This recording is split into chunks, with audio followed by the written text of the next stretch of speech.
Hello, welcome to our episode on morphology. I actually have two, but this is the first one.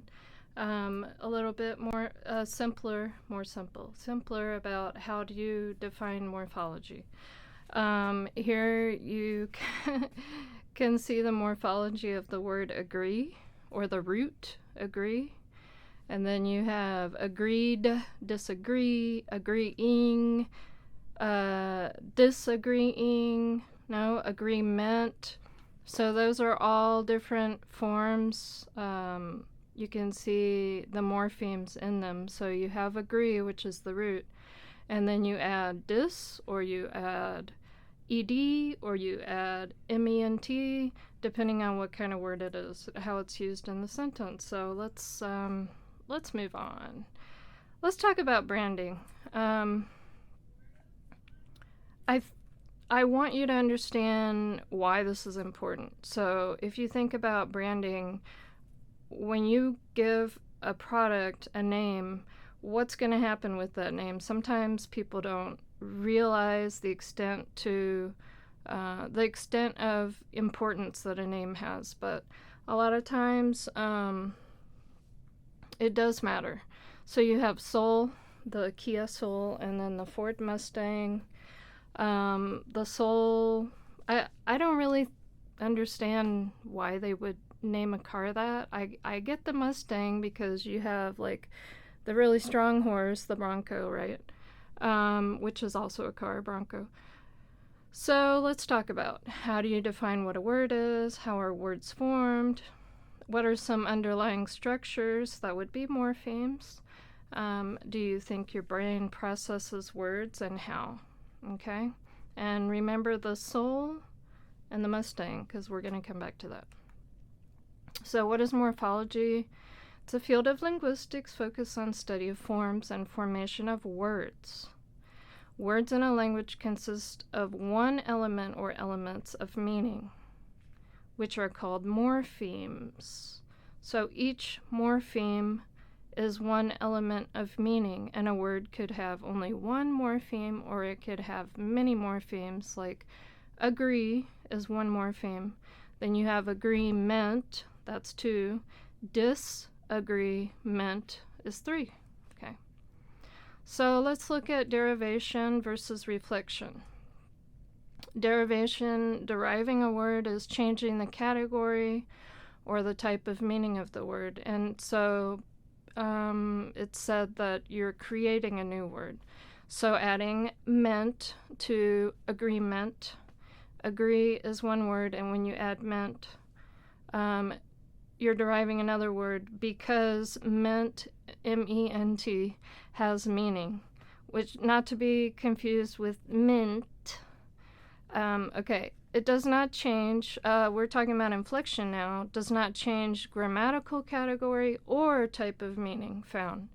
So if I just have more than one book, I have books, right? Okay, let's look at this a little bit. So we have Mustang, the car, or, well, it has different meanings. So to derive, make a new word, we could have Mustangy. That car is really Mustangy. No, it doesn't make sense. We could say tangy, right? Or I just Mustanged all the way to Glendale, or all the way to wherever you go. I drove in my Mustang, I Mustanged. Or there's one Mustang, there's two Mustangs. What do you think? Does it work with that? Well, we have butter. I just picked a random word, butter. You could say it's buttery. This corn is buttery. I buttered my corn, right? Or I don't like to butter my corn. That's my dad, but I don't really understand that. And then butters. We have a selection of butters for you, right? So we can do it with butter. Why can we not do it with Mustang? It's the creativity of language. So, okay, what's a word? A word is the smallest freestanding form that represents meaning. So it can be used in isolation, as the head of a dictionary entry can be combined with other words to make sentences. So used in isolation, butter, right? Head of a dictionary entry, butter. Combined with other words to make sentences, my dad does not butter his corn. Yeah? In linguistics, however, a sound or sequence of sounds arbitrarily linked to meaning. So, for example, dog is a domesticated, four-legged, fur-covered mammal. When I say dog, that's a word, and what's in your brain is dog. If you look up dogs, you're just going to find, well, the S is plural for dog. Yeah? That's a word. Okay. What is a word? So why would the term word, be problematic for us linguists? It's readily understood by language users, but it would be difficult to define across languages, like cross-linguistically. A word is what speakers of a language offer as an example of an independent unit of the language. And so in English, one word is followed by another word, but you have to have space in between. Supposedly, that's prescriptive. But it's difficult to define that. And it doesn't show. It's difficult to define, and it doesn't show how some words are simple and others are complex. And it doesn't really define itself across different languages and different types of languages. So linguists use morpheme, which is the smallest meaningful unit of language. And also, morphemes, for the most part, have a consistent form and meaning, right? Okay. So we have unkindness. You have the root, which is kind, and then the prefix, which is a type of affix, un, and then the suffix ness, yeah? That's one word, but it's 3 morphemes. Yeah. Okay. Some words are monomorphemic, very simple, dog, right? Girl. Some words are multimorphemic, more complex. Girls, washed, oldest, younger, okay? So let's look at complex words. You combine at least one root word, and then, which is the essential component, it can exist by itself. It's not necessarily a word, but it's a morpheme that exists by itself, so that's free. And then an affix is bound. So a root is free and an affix is bound, because if I say est, that doesn't really mean anything, not to me. I don't know if there's some sort of language now that it means something. So these are bound morphemes. So I can say young, est. Young is the root, est is the affix. And so let's look at what kind of affixes we have. Prefix, before, pre.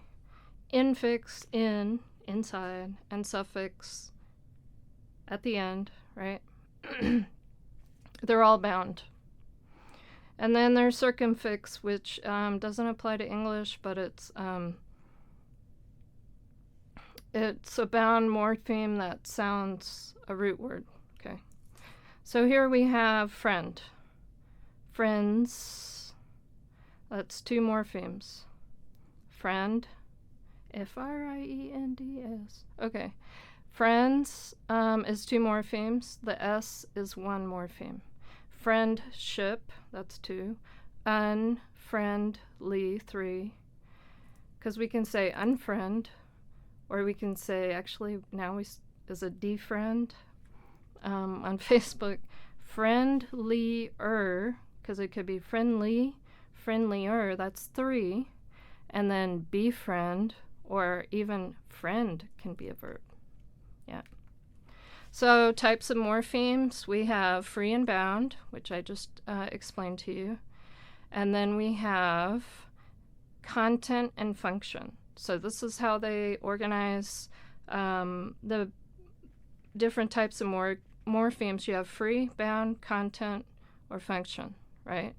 And it could be free and content, or it could be bound and content. Okay. Content morphemes have a stable meaning, and they can exist independently. And then function morphemes has more to do with grammar. So walking is the grammatical part of that is the ing, the gerund. Yeah. So here is a fun little visual of how a morpheme could be free and content. So simple nouns, man, book, see, or free and function, in, about, by. Yeah. So at, it could be prepositions, modal verbs, articles. Okay, then you have bound, content, derivational affixes. So re, un.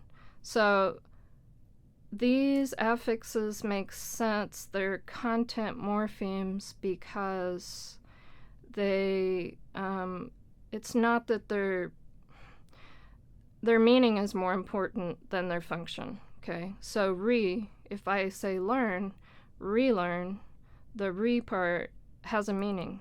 It's derivational. Then you have inflectional affixes, which are case, aspect, agreement, okay? So he run to the store. He runs to the store, right? All right. So why did they name this car Soul? I still don't get it. But what I was thinking about when at the end of this is Uber. Uber is an app. Uber is a brand. It's a car. You can say, I Ubered, so now it's a verb. So what else could we do with that? Maybe we could do unsole, unuber. Uberable.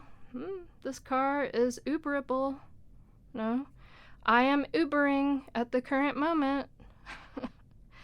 Re-Uber. I don't know about that.